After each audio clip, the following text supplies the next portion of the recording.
Hola, muy buenas tardes. Espero se encuentren bien después de la maratónica entrega de la semana pasada. Esta tarde vamos a hablar un poco acerca del contexto salvadoreño sobre el ordenamiento y desarrollo territorial. Sin embargo, no vamos a entrar de lleno a analizar los marcos legales relacionados con este tema, sino más bien vamos a contextualizar para que ustedes puedan entender y comprender, digamos, los procesos que se han venido dando a lo largo de los años y que puedan tener, digamos, mayores criterios o elementos para entender por qué estamos donde estamos. En el marco, obviamente, pues de esta temática que es el ordenamiento y el desarrollo territorial. Para ello, esta presentación se estructura en dos grandes contenidos. En una primera vamos a hablar acerca de los antecedentes de la estructura institucional de El Salvador, justamente para poder comprender esto que les mencionaba anteriormente. En una segunda parte vamos a hablar de manera muy general y amplia de la Ley de Ordenamiento y Desarrollo Territorial para que lo tengan como marco de referencia. Y la próxima semana vendría una tercera parte que tiene que ver ya específicamente con los temas de los planes parciales, las regulaciones a nivel urbanístico que existen en el país. Específicamente nos vamos a centrar en el territorio del área metropolitana de San Salvador, que justamente es una de las legislaciones más desarrolladas a nivel nacional y que obviamente por las características del territorio pues tiene un mayor desarrollo que en otras ciudades del país, incluso en el marco nacional. Bueno, entrando ya en materia, la estructura institucional del país, como ustedes saben, tenemos una constitución de tipo garantista que ha tenido una fuerte influencia francesa y norteamericana, que prácticamente establece, ¿verdad?, un Estado neoliberal con una estructura republicana de separación en tres poderes. El Ejecutivo, que básicamente está conformado por el gobierno central, sus ministerios y autónomas, así como también los gobiernos locales, ¿verdad? El segundo, pues el órgano legislativo, que básicamente es el Congreso a través de una Cámara donde están los 84 diputados. Y el tercero, el órgano judicial, que está conformado por la Corte Suprema de Justicia y los diferentes tribunales. Esta constitución plantea una garantía en la autonomía municipal, ¿verdad? Y que justamente entra en contradicción con un modelo centralista, muy presidencialista, ¿verdad? Porque como todos saben, las mayores inversiones o recursos, más bien dicho, de inversión con los que cuentan los gobiernos locales vienen a través de transferencias desde el gobierno central por medio del FODES, que actualmente equivale al 8% del presupuesto general de la nación. El modelo de gobierno es de tradición liberal, ¿verdad? Post-independencia, y que se plantea como un Estado benefactor a inicios de los años 50 y que justamente comienza a estructurar toda la normativa y las instituciones que hoy por hoy conocemos, que evidentemente pues a inicios de los años 90 se comienza a transformar en un Estado neoliberal que asume un rol como regulador o facilitador y no más como interventor como se planteaba en los años 50. Hacia 1950, en el marco de la Alianza para el Progreso de la Administración Kennedy y la CEPAL, el Estado salvadoreño se enmarca en una iniciativa de industrialización denominada Modelo Sustitutivo de Importaciones, la que justamente pretendía generar procesos internos al interior del país, y el Estado básicamente se convertía en un Estado benefactor y facilitador de todas las condiciones de vida para la ciudadanía. Se monta para ello todo un aparataje institucional para apoyar esos intentos de industrialización, el cual al final se constituyó un intento inacabado del modelo del Estado benefactor y de economía industrial. William Pleites, un reconocido economista del país, pues plantea que si bien este modelo último representó, digamos, una mejora en cuanto al crecimiento económico del país, no logró solventar las inequidades sociales que existen y todavía existen, digamos, diferencias muy marcadas entre zonas urbanas y rurales, por ejemplo. En 1950 se escribe básicamente la Constitución, que fue justamente a partir de la revolución de 1948, en el cual la ciudadanía pues ejerce cierta presión, digamos, para que el Estado genere condiciones de vida adecuadas y lo que se conocía o se hablaba en ese momento como una justicia social, que se recoge justamente en el artículo 2 de esa Constitución, y que el Estado pues formula y redacta para poder ganar la confianza, digamos, del pueblo en general y legitimar los procesos y toma de decisiones que se hacían en ese momento, que como sabemos pues eran condiciones muy distintas. Era un Estado prácticamente militarizado quien tomaba las decisiones y que de alguna forma pues buscaba ir reduciendo esas, entre comillas, esas inequidades sociales que existían en el territorio. Hacia finales de los años 90, el Estado inicia un proceso de ajuste estructural, quizás uno de los más importantes, ¿verdad?, que hemos conocido a finales del siglo pasado,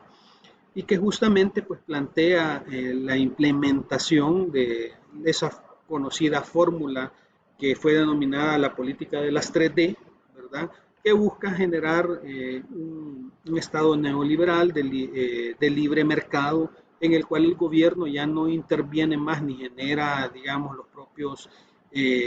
componentes o elementos para mejorar la calidad de vida, sino que lo tiene que hacer el libre mercado. En ese contexto se inicia la privatización de los bienes del Estado, principalmente la banca, las distribuidoras de energía eléctrica y la telefonía en la década de los 80 y 90. Se da el desmantelamiento de instituciones heredadas de ese Estado benefactor hacia finales de los años 50, dentro de las cuales tenemos el Instituto de Vivienda Urbana, el IVU, la Dirección de Urbanismo y Construcción, el Instituto Regulador de Abastecimiento, el Fondo Social para la Vivienda, que si bien no se elimina, pero sí se le anulan básicamente los principales recursos bajo los cuales este funcionaba con un concepto de apoyo más social, porque en el año 98 pues se eliminan las cotizaciones obligatorias de todos los empleados y prácticamente en este momento el Fondo Social funciona como un banco más que tiene que generar sus propios recursos por medio de intereses para poder subsistir. También se hablaba en ese momento de la privatización que se pretendía hacer del Sistema Nacional de Acueductos y Alcantarillados, que ese, por las mismas características del recurso agua en este caso, pues no fue concretizado. El mismo Instituto Salvadoreño del Seguro Social, que a la fecha también hay discusiones sobre posibles indicios, digamos, de privatización que se quieren desarrollar.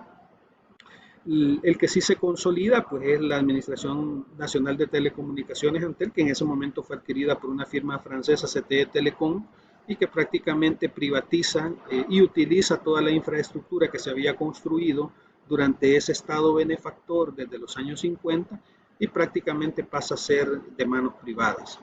También hay instituciones como el Banco Hipotecario, las asociaciones de ahorro y préstamo que existían, algunas orientadas principalmente también al financiamiento de vivienda, ¿verdad?, y que justamente eran un pilar fundamental para el abordaje de esta situación. Tercero, pues se da la rearticulación o creación de nuevas instituciones facilitadoras del despliegue de mercado entre el 89 y el 93. Ahí están el Fondo de Inversión Social, FONAVIPO y el IEP.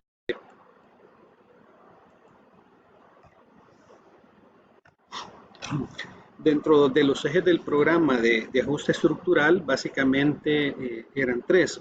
El primero tenía que ver con el tema de la privatización, como ya mencioné anteriormente.